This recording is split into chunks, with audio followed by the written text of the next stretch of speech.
All right. President Obama hits college campuses this week, ginning up support to keep interest rates on student federal loans low. Mitt Romney supports a temporary extension of those low rates. But how will the government offset the cost? And is it really going to help if college grads can't get jobs anyway? Lou Dobbs joins us now with his take. People don't realize that when you offer more federal loans, it just makes the price of college go up. That has been the experience, hasn't it? There is a direct corollary between the offering of financial aid and tuition and all the ancillary costs of going to school. There is no relationship whatsoever between the typical general inflation rate and the rising costs of higher education in this country. Unfortunately, there's also no correlation between the cost of education and the resultant test scores compared to other nations. Isn't part of the problem the lack of jobs for these college graduates? So fine, you lower the interest rate or keep it low rather. Does that really help them in their cause to be successful in this world? I think it helps at least at the margin because we've got about somewhere around 40 million folks out there still carrying student loan debt. Right. To see this thing doubled above 6% is crazy. And it's interesting that only now is President Obama getting excited about it, and only then is Governor Romney getting excited about it, because it's a giveaway to voters. They might as well be handing out $100 bills, your money and mine, of course, and those watching us. Buying votes.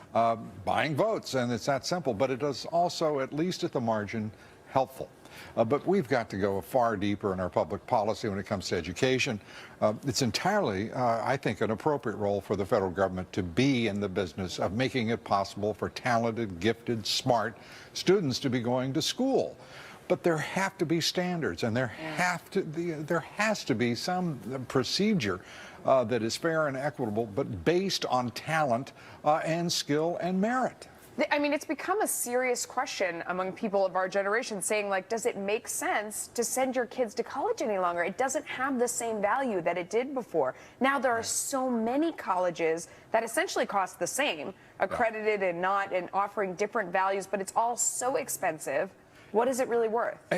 And that's really the issue, because it's the time-honored discussion. You know, everyone knows the price of something. Very few understand the value of it, except in the case of higher education. We know that it is depreciating in value while its price is escalating. But it's... So you've got public institutions and private institutions, right? Right. Should the federal government, do you think, Lou, get involved in managing tuition costs as they are with the loan? No, I don't. I really do not. I think at some point we have to understand that higher education in this country is an anachronism. It is absolutely outmoded by technology, and federal support of these outmoded institutions doesn't require them to be efficient, to be productive in the delivery of their product and their service, which is education. We're watching brick and mortar providing education that could be done so much more efficiently and just every bit as well, if not better, through modern technology. A lot of people say that's the next bubble as well, is the federal student loan program, and you know, this is the next thing to really burst for us. Well, it's over $1 trillion in debt, and whether we style it as the bubble or higher education itself as the bubble is a result of the causal agent, which is federal aid to education. You know, it really doesn't matter much. It's unsustainable.